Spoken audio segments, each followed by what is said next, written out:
Hey everybody, and welcome back to my channel where today we are doing a full-length, non-spoilery review of The Goddess and the Machine duology by Lora Beth Johnson.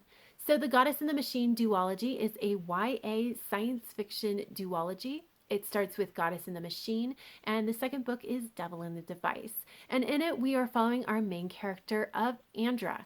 Andra was put into a cryogenic sleep so that she could be shipped off to another planet, woken up after 100 years, and then she is supposed to kind of help build the settlement, the new civilization on this planet. However, she is not woken up until after 1,000 years have passed. And when she wakes up, nothing is recognizable. All the locals think that she's a goddess, and the local leadership would really like to manipulate her to their own benefit. And so she is left asking, what has happened? What has happened? What went wrong? And where can I go from here? And the story goes from there. So jumping right in with the world building, and what I will say is that I really liked the premise of this world building. Basically everything about it. I was always just constantly going, that's such a great idea, such an interesting idea. There wasn't a ton of world building in the first book, but it really was enough to kind of hold the book together. I wanted more because I like world building, but it was enough. However, once we got into the second book, what I found was that when we added more to the world building in that second book, it did not hold together anymore. It basically, like, the stuff that we added kind of broke the world building that we already had. It made me ask so many questions about, like, okay, you're saying it's like this in the second book, but that kind of contradicts what we know from the first book. And also, like, why couldn't we do it this way? And, those kinds of things. And it was not good, honestly. It was really distracting from the point of the second book. And I think that I could have been okay with having minimal world building if it all logically flowed together, but it really, really didn't at least in the second book. And then, of course, like with this whole technology thing, so Andrea sees that there is technology from her time, and she describes it using her own technological terms.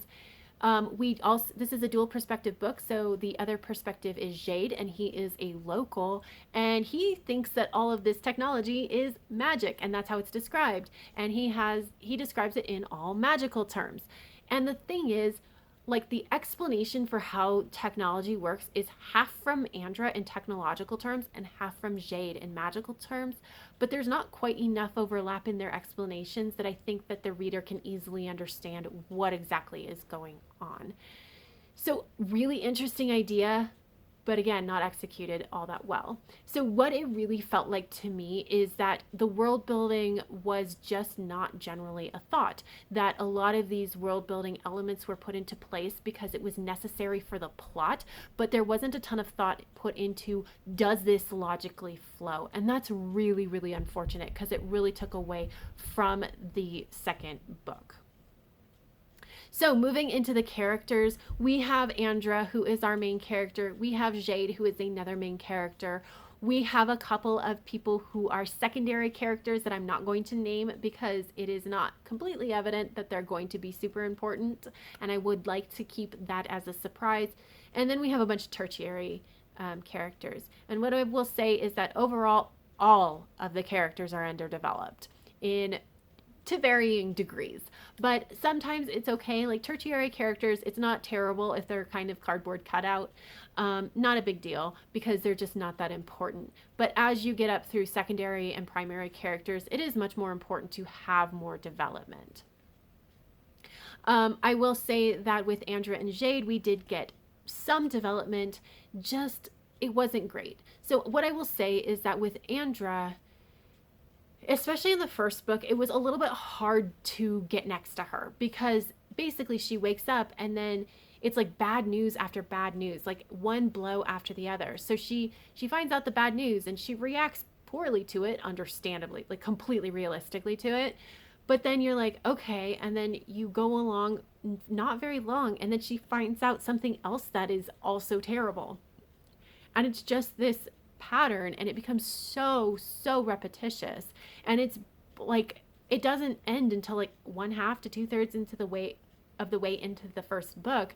And so by that time, you're just like, I just don't like you. I don't know hardly anything about you. I've just seen you react to a bunch of bad news. But after that, it does clean up. I did end up really liking her. I think she is a very resilient type character. I think she's very realistic for being like 16, 17 years old. It just took me a really long time to get there.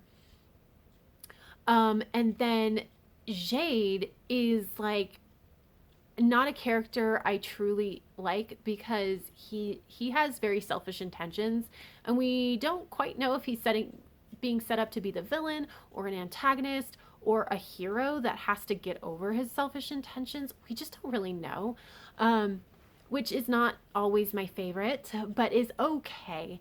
But generally speaking, like, even by the end of the first book, I'm like, I'm not really sure how I'm supposed to feel about you. I have some inkling because it is a YA story, so it's not terribly complex, but I don't think he was developed quite enough. But I was willing to hold judgment until the second book. And then the second book happened, and what I will say about the development that happened in the second book with these two characters is that there was development, and it was not explicit. And that was kind of a problem. And the thing is, I tend more towards wanting more explicit thoughts and feelings and development and all that kind of thing.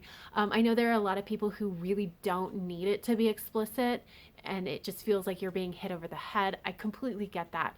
But the problem with this is that I really needed to see the thoughts and feelings and how they were reacting to the ending of the first book to understand kind of where they landed with their ideas, I guess, so that I could understand why they were taking the actions they were. Because without that context, their actions look really stupid and like self-sabotage, honestly, to some extent. And so I really didn't like that.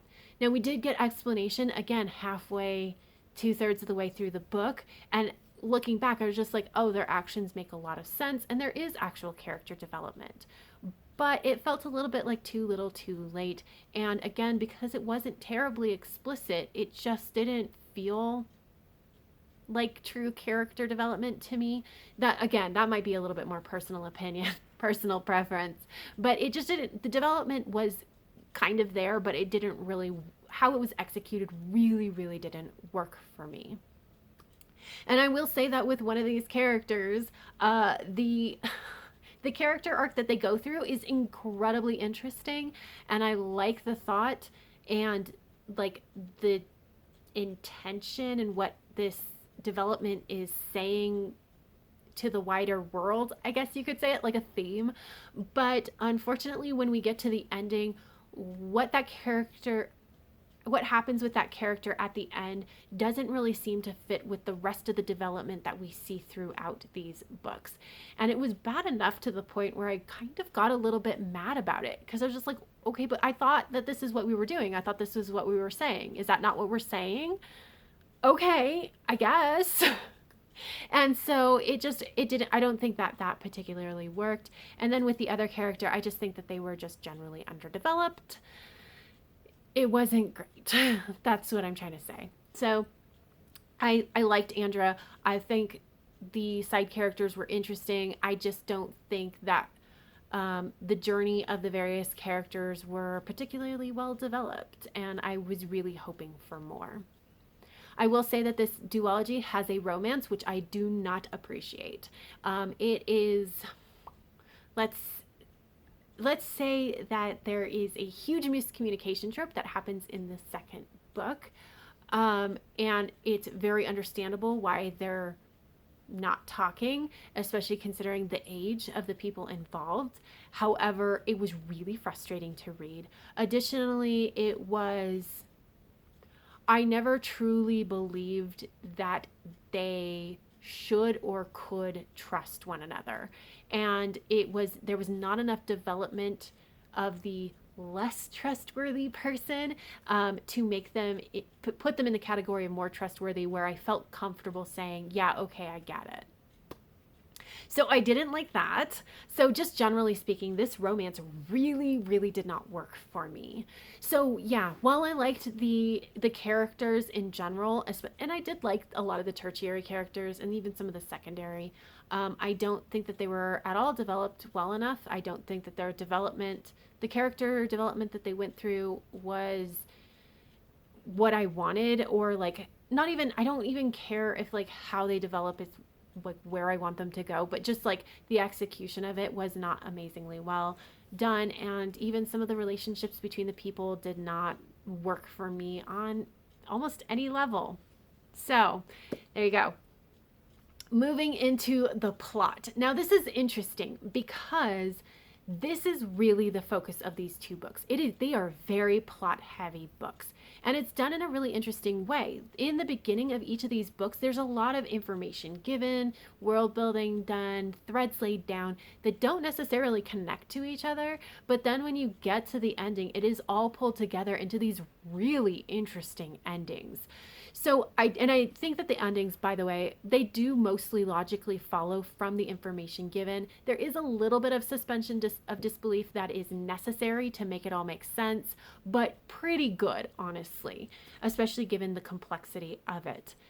But what I will say is that this is written to be a duology, one storyline that is broken up into two acts. And with that, this is where I think that it is not great, at least the second book, because with the second book of a duology that is one continuous storyline, you expect there to be some reaction to the ending of the first book that and like they're going to be reeling, they're going to have to take in new information, they're going to have to plot a new course of action, whatever it is. But then you get pretty quickly back into the plot, and that's not what we had in the second book. It took the author like 275 pages about to lay down everything we needed for the ending. And I'm like, that is too long. That is too slow. That is not how duologies are generally written. If this was like a companion duology, or if it were a lot longer than two books where it was not like one continuous storyline, it would be totally fine. But because that's not how it was written, and because it was written as this one storyline, it just doesn't work. Like if this were one book, I would be sitting here complaining about how there was this section in the middle that was almost 300 pages long that was slow as molasses. And so I don't think that that really worked. But I do want to really emphasize, I really liked the plot overall. So like very mixed feelings on this particular plot. As for style, structure, and pacing, like I said, the first half to 2/3 of each of these books is really slow. The ending is like a downhill slide. Again, it is dual perspective. We have Andrea on one perspective and Jade on the other. Like I said, Jade is a local. And actually, one of the things that I think is done well is that Jade speaks in the local dialect of English, which is different than our current dialect of English. And there are rules for the grammar that are followed really well, so you can actually figure out what he's trying to say. I think it's a great touch. However, I will say that I didn't love having to figure out those rules. And additionally, even though the grammar was followed really well, it felt like maybe some of the grammar was, or some of the vocabulary wasn't followed as well in the second book. But generally speaking, I think that this is a great touch, and was really happy to see it.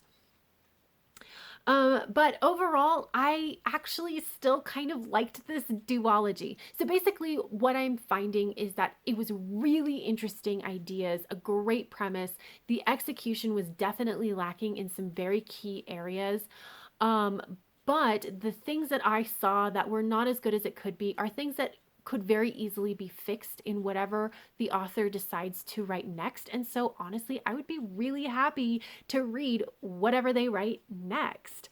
And so with that, I ended up giving this duology 3.75 stars. So if you have any thoughts and feelings about this duology, or if you have thoughts and feelings about anything I have said in this review, please leave me a comment down below. And if you like this video, please give it a thumbs up. And until next time, have happy reading, and I will see you in the next video. Bye!